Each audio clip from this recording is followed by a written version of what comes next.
আমরা সকলেই জানি যে ইব্রাহিম আলাইহিস সালামের প্রথম পুত্র ছিলেন ইসমাইল, যিনি বিবি হাজেরার গর্ভজাত, এবং দ্বিতীয় পুত্র ছিলেন ইসহাক, যিনি বিবি সারার গর্ভজাত। তবে প্রশ্নটি হলো, ইব্রাহিমকে কোন পুত্রের কুরবানি করতে বলা হয়েছিল, ইসমাইল নাকি ইসহাক? আসুন দেখি কোরআন কি বলে।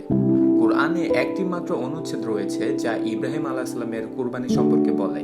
সূরা আস-সাফফাত আয়াত 100 থেকে 113। হে আমার পরওয়ারদিগার, আমাকে এক সৎপুত্র দান করো। সুতরাং আমি তাকে এক সহনশীল পুত্রের সুসংবাদ দান করলাম।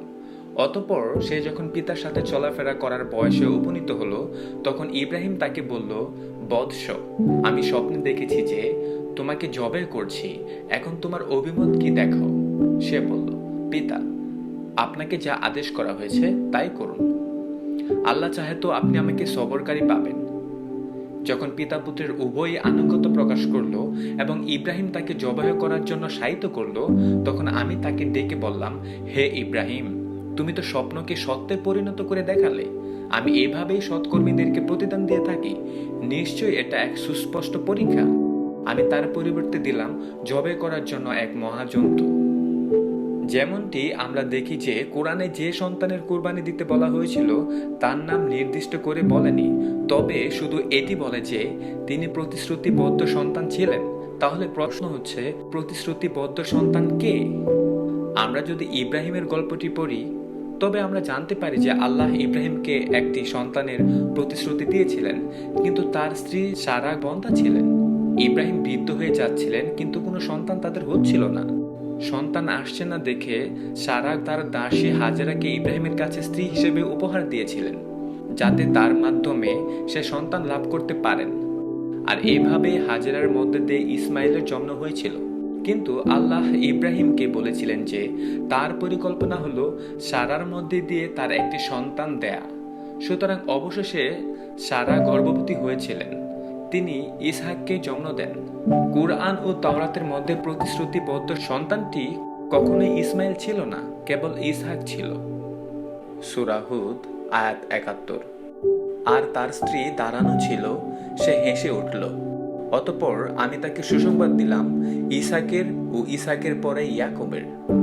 সুতরাং সুসংবাদের সন্তানটি ইসহাক। কোরআনে আমরা যদি ইব্রাহিমের কুরবানি সম্পর্কে অনুচ্ছেদটি পড়তে থাকি, তবে পরবর্তী আয়াতে আমরা দেখতে পাবো যে একমাত্র সন্তানের নাম ইসহাক উল্লেখ আছে। আমি তাকে সুসংবাদ দিয়েছি ইসহাকের, সে সৎকর্মীদের মধ্য থেকে একজন নবী। তাকে এবং ইসহাককে আমি বরকত দান করেছি। তাদের বংশধরদের মধ্যে কতক সৎকর্মী এবং কতক নিজেদের উপর স্পষ্ট জুলুমকারী। আসুন আমরা কোরআনের কিছু তাফসির পড়ি।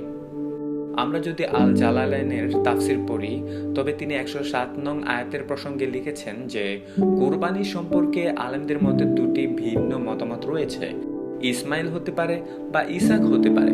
102 আয়াত সম্পর্কে ইবনে আব্বাসও উল্লেখ করেছেন যে দুটি ভিন্ন মতামত রয়েছে, ইসমাইল বা ইসহাক হতে পারে। আসুন দেখি আল তাবারি এই বিষয়ে কি মন্তব্য করেছেন। আল তাবারি খণ্ড 2 পৃষ্ঠা 82 থেকে শুরু। ইব্রাহিমের কোন পুত্রকে কুরবানি করার আদেশ দেওয়া হয়েছিল তার সম্পর্কে নবীর সময়কার লোকদের মধ্যে মতবিরোধ ছিল। কেউ কেউ বলে এটি ছিল ইসহাক, আবার কেউ কেউ বলে এটি ছিল ইসমাইল। উভয় মতামতই আল্লাহর বার্তাবাহকের কর্তৃত্ব সমর্থিত, যদিও উভয় পক্ষের বক্তব্য সমানভাবে সুস্পষ্ট ছিল। তবে যেহেতু তারা উভয়ই নবীর কাছ থেকে এসেছে, সেহেতু এক্ষেত্রে কেবল কোরআনী প্রমাণ হিসেবে গ্রহণযোগ্য হতে পারে। আর তাই ইসহাকই স্পষ্টতই দুজনের মধ্যে বেশি সত্য বলে মনে হয়। তারপরে তিনি আমাদের হাদিসের তালিকা প্রদান করেছেন যা উভয় অংশকেই সমর্থন করে। তবে শেষ পর্যন্ত তিনি বলেছেন, কোরআন থেকে উল্লিখিত প্রমাণ অনুসারে এটি সত্যি ইসহাক ছিল। সুতরাং কোরআন যেখানেই আল্লাহ ইব্রাহিমকে পুত্রের জন্মের সংবাদ দেওয়ার কথা উল্লেখ করছেন, সেখানে এটি সারা ও ইসহাককে বোঝায়। সুতরাং আল তাবারি বিশ্বাস করেছিলেন যে কুরবানিটি ছিল ইসহাক। আল কুরতুবিও বিশ্বাস করেছিলেন যে কুরবানিটি ইসহাকের।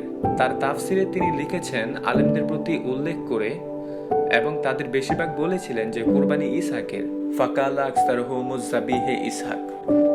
যদি আপনার এখনো সন্দেহ থাকে, তবে সূরা ইউনূস 94 আয়াতে কোরআন যা বলেছে তা ভালো করে শুনুন। সুতরাং আমি তোমার নিকট যা নাজিল করেছি তা নিয়ে তোমার যদি সন্দেহ থাকে, তাহলে যারা তোমার পূর্ব থেকেই কিতাব পাঠ করছে তাদেরকে জিজ্ঞাসা করো। অবশ্যই তোমার নিকট তোমার রবের পক্ষ থেকে সত্য এসেছে, সুতরাং তুমি সন্দেহ পোষণকারীদের অন্তর্ভুক্ত হও না।